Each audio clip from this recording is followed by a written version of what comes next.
Welcome back to the channel. I'm Tim, this is Egg Chasers, and if not Siya Kolisi to captain the Springboks, then who? By the way, Kate Middleton, I hear you're having some issues with Photoshop at the minute. Clearly, I'm the man. If you need any help, feel free. Hope you appreciate the thumbnail on the video. And yeah, this is a story which is unfolding, and now we have a little bit of a lull in the Six Nations. Obviously, that's been dominating proceedings lately, but, you know, it's Friday. Super Saturday is tomorrow. So there's a little lull in proceedings. This is the perfect moment to discuss an unfolding story in South Africa where Siya Kolisi and his leadership of the Boks has been questioned. Not questioned as in people saying it shouldn't happen, just questioned as in what is going to happen moving forward, Rassie Erasmus. Because I suppose the situation as Rassie Erasmus gathered for his first press briefing of 2024, I mean, it's obvious to point out Siya Kolisi is 32 years of age. He is playing in Paris now. Though those things are relevant factors, and Rassie Erasmus got a young group of guys together for his alignment camp, so the question was asked on the captaincy, and Rassie Erasmus has been very open and honest and said he is currently deciding what to do on that front. So it's become a topic of conversation that I'm interested in as much as anything. Should it be a new face? Should it be someone that can take them through to the next World Cup? Could that be Siya Kolisi? And if not, then who?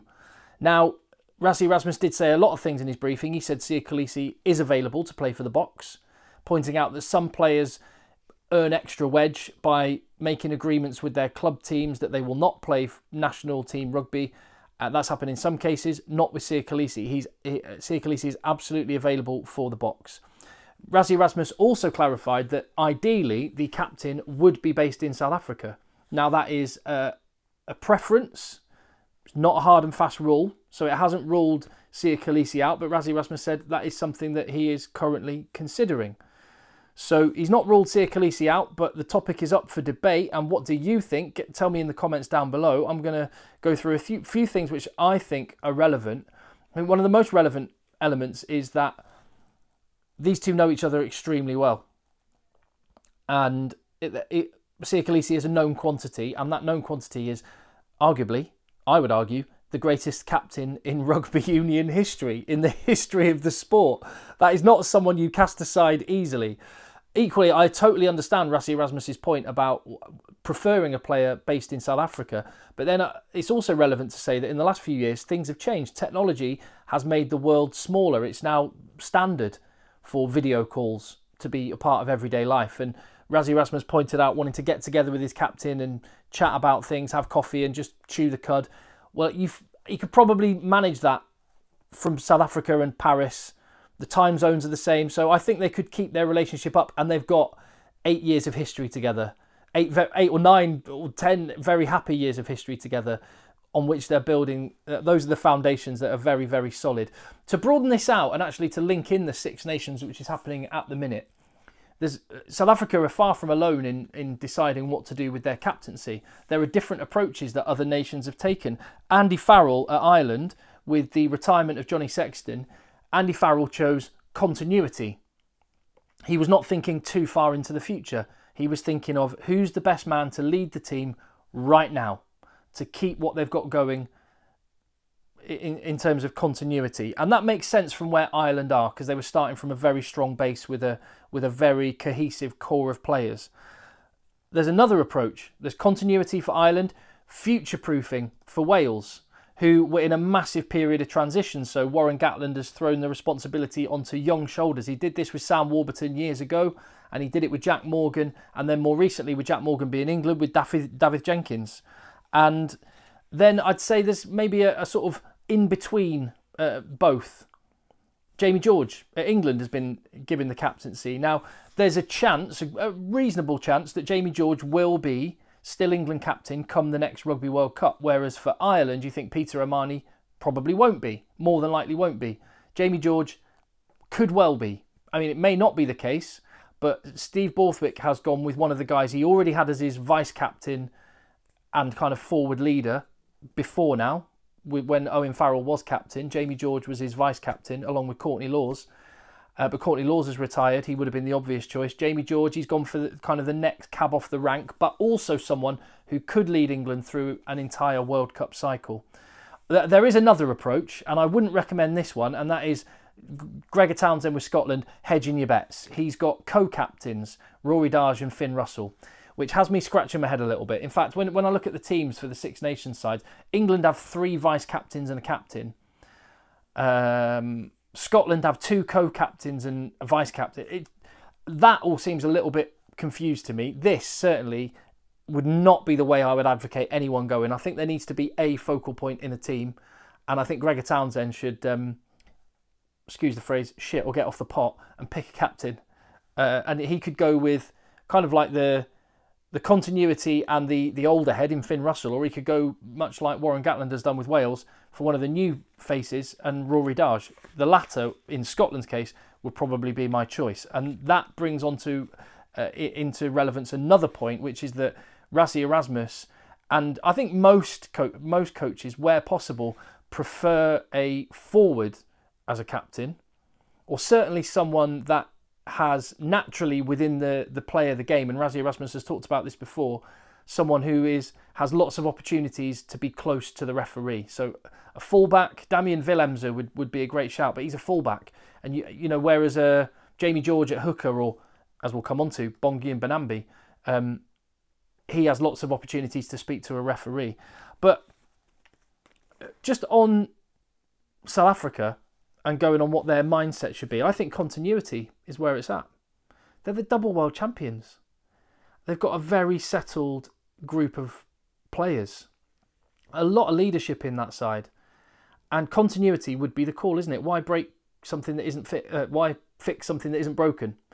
And so absolutely, I think continuity. They've got the greatest captain ever, who's incredible with referees, an ambassador for the team, for the country, for the sport of rugby.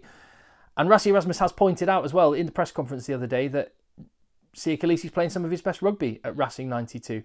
He may not be first choice in his position come 2027 though. But South Africa have quite a lot of players in that same age profile in their early 30s, like Siya Kolisi. When you look at Pieter-Steph du Toit, Eben Etzebeth, Bongi and Benambi, Damien Dialende, quite a lot of guys. It's very unlikely that all of those players will be first choice in their position come the next World Cup. Some of them will be, but you'd think you can't have too many players in their mid to late 30s. South Africa had a sprinkling of them in the last World Cup and that worked really well. But all of them, not so sure about that. One thing I will say when I'm thinking about what might be in Rassie Erasmus's mind, when I look back at the England 2003 World Cup winning squad, and this is said about the team a lot, Martin Johnson was an inspirational leader, no question. But across that team, you had people that were captains of their club, had been captains of their country. Lawrence Dallaglio, captain Wasps to European and Premiership glory and was an England captain previously. Phil Vickery was a club captain, went on to be England captain. Martin Corrie was a club captain, went on to be England captain, or would go on to be Club and England captain. Jason Robinson became England captain. You had Will Greenwood, Johnny Wilkinson, Matt Dawson, Steve Thompson. There were leaders absolutely everywhere. And I think South Africa have this right now. So in some respects, I don't think it matters who the captain is because the culture is so baked in. Whoever takes over, nothing major is going to change. When Siya Kolisi was made captain, change was in the air and Rassie Erasmus needed to change things quickly. And he picked a man who could be the focal point for that change. In some respects, I don't think it matters. But when you look at the contenders, if Rassie Erasmus decides that a South African-based player is absolutely essential, then Bongi and Benambi is the instant one that springs to mind. The only question mark next to him, and this is why I'm saying that there's a compromise whichever way you look, because Bongi and Benambi, yeah, great, would be a great captain. But is he going to be guaranteed of his starting spot? Malcolm Marx might have something to say about that. So you look at another contender, Eben Etzebeth. Absolutely, I think he's going to be guaranteed his starting spot. But then again, he's the same age profile as Siya Kolisi. So another player that I would imagine he would still be in the BOK team in 2027, but he may not be. And if he weren't, then you've just got the same issue again. And do you need to get a player that... I think you need to pick a player that can definitely take you through to the next World Cup, or just keep it the same, to be perfectly honest. So that's one question mark above Eben Etzebeth's head. Lukhanyo Am, I think that would make a lot of sense. I mean, Jean de Villiers was a great captain from centre for South Africa. That said, the compromise is you have a captain who's a little bit further removed from the referee. in general play. So there's no perfect option.